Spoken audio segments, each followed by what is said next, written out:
In just a few words, you could land yourself in very serious trouble if the police are asking you questions about your suspected involvement in a criminal offence. So welcome back if you are new to me. I'm a barrister who helps you understand law. In this video, a little warning of some things that you perhaps shouldn't say. I'm talking specifically about confessions or confession evidence.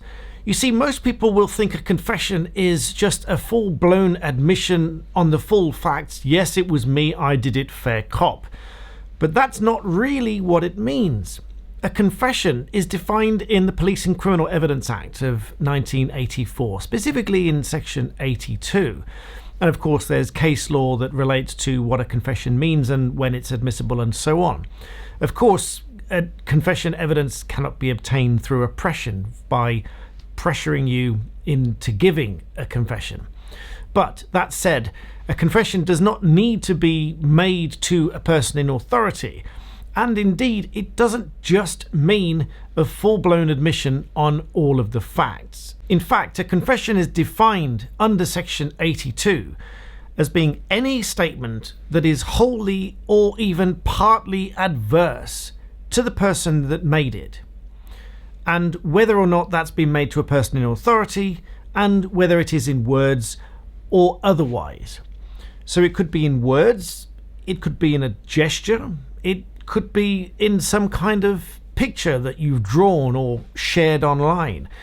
If you shared a picture online that suggests that you think it was a good thing that somebody was attacked, for example. Let's say such a picture depicts that they deserved it or brought it on themselves. Let's say you've just used 2 or 3 words to express what you think about this, even though you weren't involved. Those words could, for example, be he or she deserved it. He deserved it. That statement would be at least partly adverse to you if you are being questioned about your suspected involvement in an alleged offence, because it suggests that you agree that this should have happened and that it was a good thing that it happened. And because it is partly adverse to you, it forms a confession.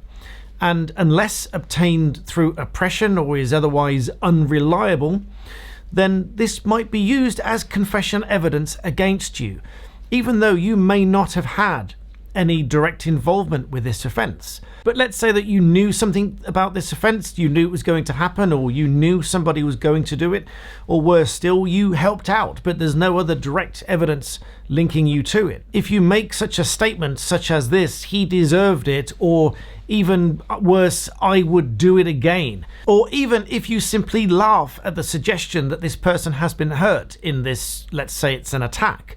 If you laugh at the suggestion that this person's been hurt in the attack, that is adverse to you because it doesn't look good. Because this person being hurt in the eyes of the law is obviously not a good thing. And that's why bringing this back to my broad suggestion to you on any case such as this, whether you think you are involved or not, whether you think you might be involved or you are simply being questioned as to whether you know anything about an alleged offence that you are suspected of being part of or know about or assisted with, always avail yourself of free legal advice, which is one of your rights on being arrested and questioned under caution.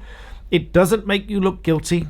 You should always take advice, because if you have the frank conversation with your lawyer, as I have had many conversations like this, somebody has said to me, well, they deserved this, or this is right, or just some words that would be adverse to their position.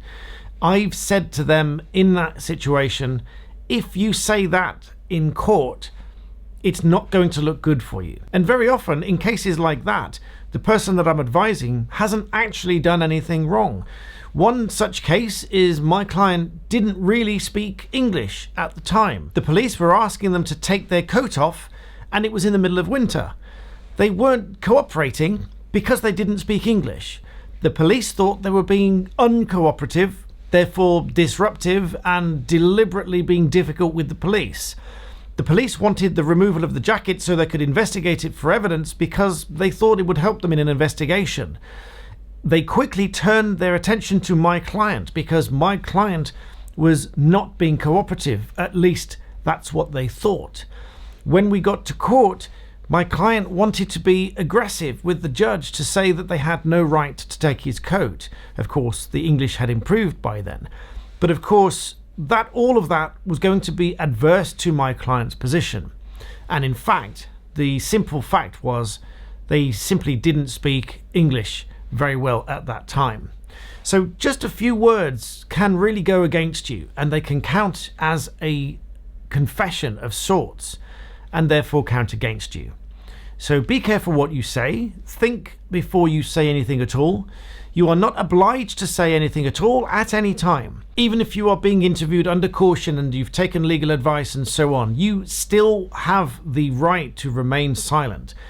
There may be an adverse inference drawn from a no comment interview, whereby the prosecutor will tell the magistrate or the jury that an adverse inference should be drawn because you gave a no comment interview.